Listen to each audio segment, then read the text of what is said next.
Welcome to your first WWE Smackdown preview of the year. It is a new year, 2022. Will it be a new Smackdown, or will it be the same old Smackdown that we've seen in 2021? I say that as if Smackdown was shit. Personally, I think Smackdown was shit, yet it was still the best brand in all of the wrestling companies. So really, what does that tell you about the state of professional wrestling? So your preview for Smackdown tonight, well, it's pretty hard to preview a show that is pretty much nothing's going to happen on.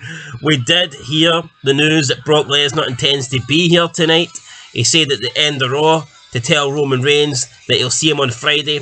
Was that all talk, or is Brock Lesnar actually showing up here tonight? It's a wee bit confusing seeing Brock Lesnar work so many shows. This is a guy that, since his return in 2012, has done such limited dates, and now all of a sudden we're getting like Brock Lesnar on like 4 shows within the space of like 8 days. If he's on SmackDown tonight, that's insane. It doesn't seem right, but here, I'm not going to complain. Brock Lesnar's the best thing in WWE, so if we get more of Brock, then that means we're going to get better shows. Are we going to get Brock versus Roman tonight? Highly unlikely. It's already announced that Brock will face Bobby Lashley. That will be his challenger for the WWE Championship.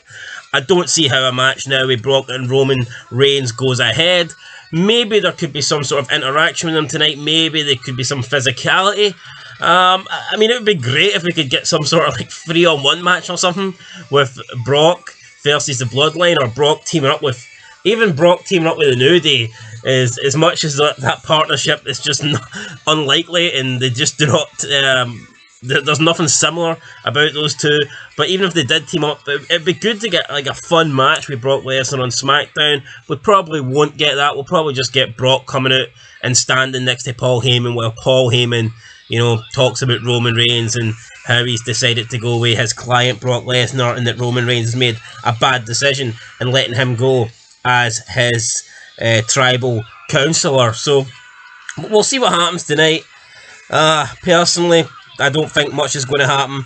Roman Reigns still doesn't have a challenger for his title at the Royal Rumble, and I'm looking at the SmackDown roster, and honestly, with Drew McIntyre out, where do you pick a face from that SmackDown roster to face Roman Reigns at the Royal Rumble?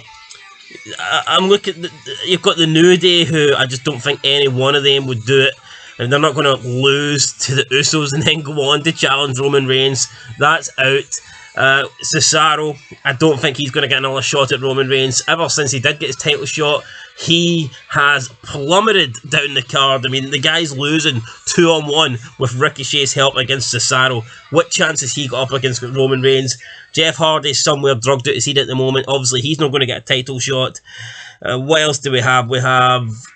who do we have? Nakamura. Nakamura's probably the strongest face on SmackDown at the moment, but he's Intercontinental Champion, so unless they do champion versus champion, I honestly don't see it happening. I can't see Roman Reigns versus Nakamura taking place. And then apart from that, I mean, who else do you have? Ricochet, Mansoor. I mean, really, I don't get it. So the options are to either call someone over from Raw, or call someone from NXT, or fucking sign somebody new, or bring back Goldberg. Maybe that could happen. We haven't seen Goldberg Reigns. At this stage, I'm thinking that might be it. Bill Goldberg. I'm going to put my money on Roman Reigns versus Bill Goldberg for the Universal title, or the WWE title, whatever title it is that Roman Reigns holds. For the simple fact is, there's nobody else on the show. There's nobody else on the show that you can put in a match with Roman Reigns and think that he genuinely has a chance. The only person on SmackDown I feel like could go over Roman Reigns on the face side is Drew McIntyre.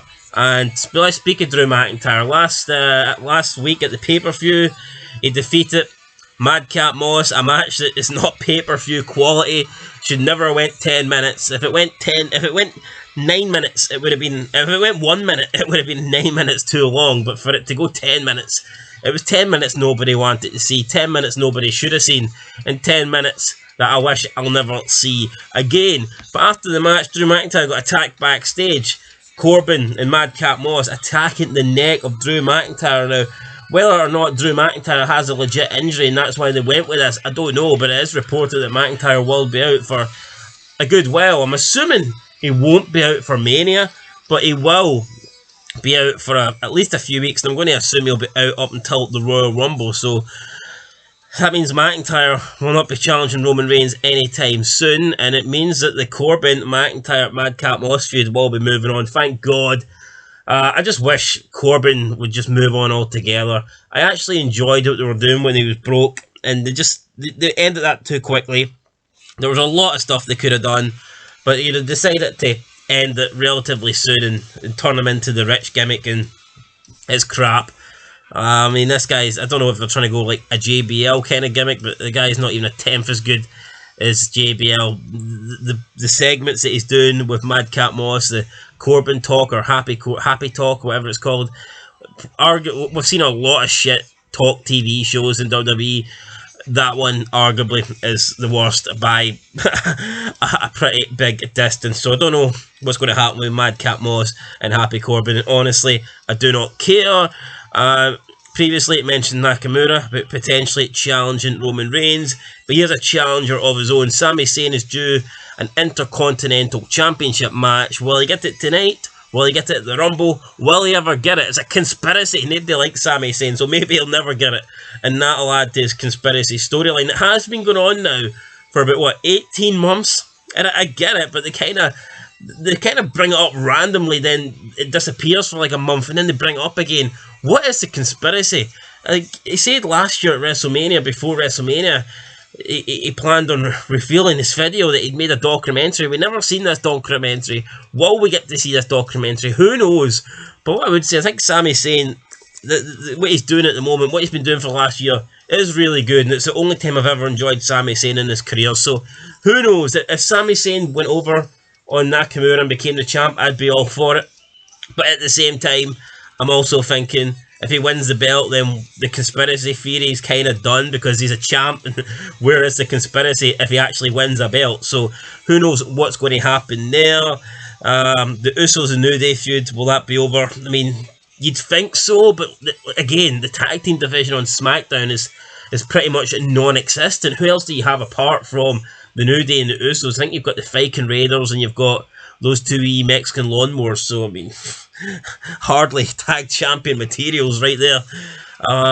Charlotte Flair hasn't really done anything, beat Toni Storm a couple of times, and now Toni Storm's been released. So what did those wins do for Charlotte Flair? Absolutely nothing, and she also got some pie in her face. So, you know what, fuck Charlotte Flair. Naomi and Sonya Deville, when are they going to have this match? This whole thing has been going on for a while now. I think it's about time they did the match. Surely they're not saving this for WrestleMania. Absolutely not. Maybe Royal Rumble. I mean, I could maybe see them doing it at the Rumble. But, I mean, surely Sonya Deville versus Naomi isn't being saved for WrestleMania. Even if WrestleMania is 2 nights, this is not a match that needs to be on WrestleMania. And as for SmackDown, as for the review, guys, I think that's pretty much it. Or the preview, should I say. There's not really a lot else to talk about. I mean, Paul Heyman, I've seen people saying it's going to be the battle of Paul Heyman's custody. Who gets control of Paul Heyman? For me, that makes absolutely no sense because Roman Reigns fired Paul Heyman. He doesn't want him, and Paul Heyman is now aligned himself back again with Brock Lesnar. So for me, there is no, discussion, or there is no intrigue over who Paul Heyman's going to side with, because he's already chosen Roman Reigns. Now, I mean, he's already chosen Brock Lesnar. Potentially, could they be set up a swerve where Paul Heyman double crosses Brock Lesnar, and then it turns out to be that Paul Heyman's firing from the bloodline was all, it was all for show, it was all put on. That is a possibility, 100%. But for that to happen, Brock Lesnar and Roman Reigns would need to happen, and at the moment, I don't see that happening. Both are champions on separate shows. The likelihood for that match to happen would be one of these guys would need to lose their belt. I don't see Roman Reigns losing his belt until at least WrestleMania. I mean, this historic title reign has been going on for ages. I think if it's going to end, they'll want it to end at the pay-per-view. They want it to end, at the biggest pay-per-view of them all, WrestleMania. And Brock Lesnar just won the belt. As much as I'm looking forward to Lashley versus Brock, I don't see Brock just dropping it to Lashley straight away. If he did, there would surely be a rematch. So honestly, I don't know what's going to happen. Yeah, the Paul Heyman maybe going back to Roman Reigns could be an interesting storyline. It could be something to work with, but for that to happen, Brock versus Reigns needs to happen, and at the moment it doesn't look like that's going to happen. That's your SmackDown preview, guys. Let us know tonight what you think is going to happen in the comments down below. And yeah, first SmackDown of 2022, could be a good show. Brock Lesnar's going to be on it. Yeah, you can't really complain with that. A Brock Lesnar segment will be good, or at least decent, you know. A Brock Lesnar segment 100% is not going to suck. So that's all I've got to say, guys. Let us know what you think down below, and until next time, peace.